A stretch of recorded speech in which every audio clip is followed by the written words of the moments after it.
Un sueño. Edgar Allan Poe. Narración: Ronnie Guerrero.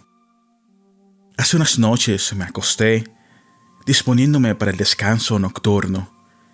Es una costumbre mía, de años, leer algún pasaje de las Escrituras antes de cerrar los ojos con el sopor de la noche. Así lo hice en la presente ocasión. Di por casualidad con el fragmento en el que la inspiración grabó la agonía del Dios de la naturaleza. Estos pensamientos y las escenas que siguen a su entrega al espíritu me acosaron mientras dormía.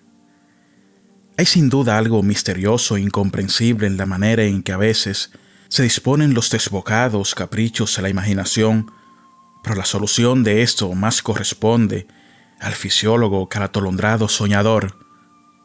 Parecía que yo fuera un fariseo que volvía del escenario de la muerte.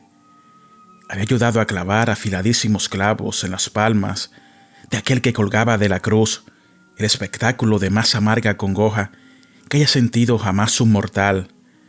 Oí el gemido que atravesaba su alma cada vez que chirriaba en los huesos el áspero hierro que yo remachaba. Me aparté unos pasos del lugar de la ejecución y me volví para mirar a mi más irreconciliable enemigo. El Nazareno aún no estaba muerto. La vida resistía en el manto de su carne, como si temiera recorrer a solas el valle de la muerte. Creí ver la fría humedad que se posa en la frente de los moribundos, detenida en grandes gotas en la suya. Vi el temblor de cada músculo, el ojo que empezaba a perder su lustre en la mirada vacía del cadáver. Oí el ronco gorgoteo de su garganta. Un momento más, y la cadena de la existencia se rompió y un eslabón cayó a la eternidad. Di media vuelta y anduve despreocupadamente hasta llegar al centro de Jerusalén. A corta distancia se erguían las altivas torres del templo. Su tejado dorado reflejaba unos rayos tan brillantes como la fuente de la que emanaban. Me invadió una sensación de orgullo consciente al mirar los extensos campos y las altivas montañas que rodeaban aquel orgullo del mundo oriental. A mi derecha se alzaba el monte de los Olivos, cubierto de matorrales y viñedos. Más allá, demarcando los confines de la vista de los mortales, surgían montañas apiladas unas sobre otras. A la izquierda estaban las espléndidas llanuras de Judea, y pensé que era un luminoso cuadro de la existencia humana al ver el riachuelo Cedrón atravesando raudo los prados de camino hacia el lejano lago. Oí el alegre canto de la hermosa doncella que espigaba en el sembrado lejano y, mezclado con los ecos de la montaña, el agudo silbido de la flauta del pastor que llamaba al redil al cordero perdido. Sobre la naturaleza animada se había derramado una belleza perfecta. Sin embargo, al poco sobrevino un cambio en el espíritu de mi sueño.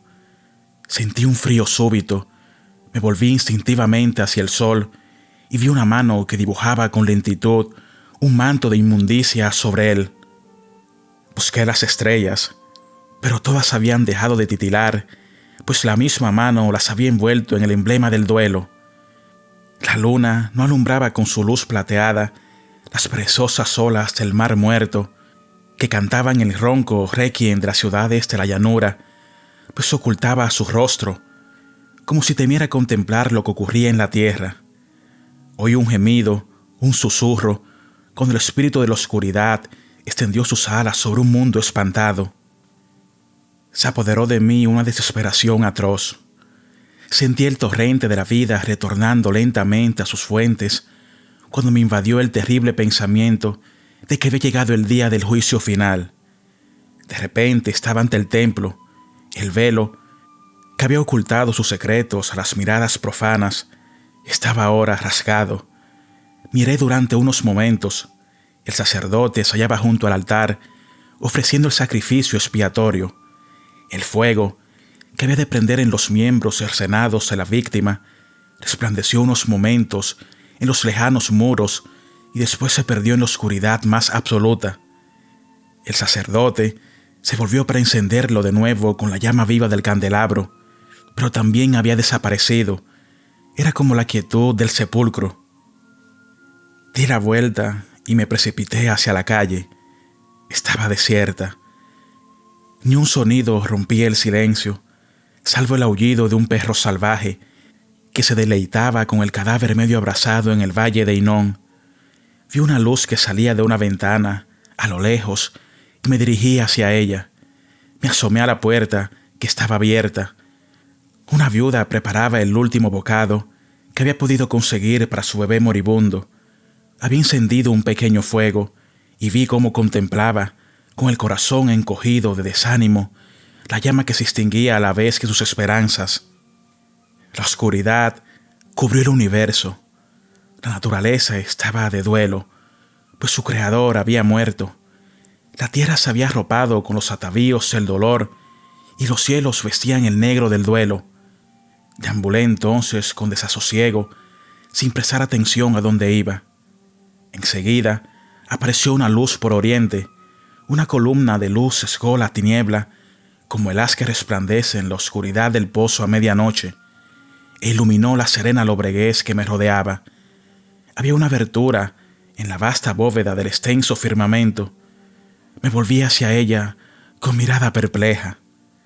En la inmensidad del espacio, a una distancia que solo podría medirse con una línea paralela a la eternidad, y, sin embargo, extremadamente definida y clara, apareció la misma persona a la que yo había revestido de la burlona púrpura de la realeza. Iba ataviado con el manto del Rey de Reyes. Estaba sentado en su trono, pero no era de color blanco. Los cielos estaban de luto, porque mientras los ángeles se arrodillaban uno tras otro ante él, vi que la corona de inmortal amaranto que solía ceñirle la frente había sido reemplazada por otra de ciprés. Me volví para ver a dónde me había llevado mi deambular. Había llegado al sepulcro del monarca de Israel. Me eché a temblar al ver que empezaban a moverse los terrones que cubrían los huesos enmohecidos de algún tirano. Miré hacia donde yacía el último monarca, con todo el esplendor y la magnificencia de la muerte. Y aquel monumento esculpido empezó a temblar. Al poco se volcó y salió el inquilino de la tumba. Era una cosa abominable, de otro mundo, que ni siquiera Dante, en los más delirantes vuelos de su imaginación, hubiera podido conjurar. No era capaz de moverme, pues el terror había amarrado mi voluntad. Vi cómo el gusano de la tumba se retorcía entre los mechones enredados que cubrían parte de aquel cráneo putrefacto. Los huesos crujían al moverse en las articulaciones, pues la carne había desaparecido.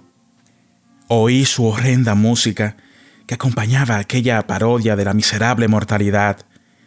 Él se acercó a mí y, al pasar a mi lado, me echó en plena cara el aliento de la fría humedad de aquella estrecha y solitaria casa.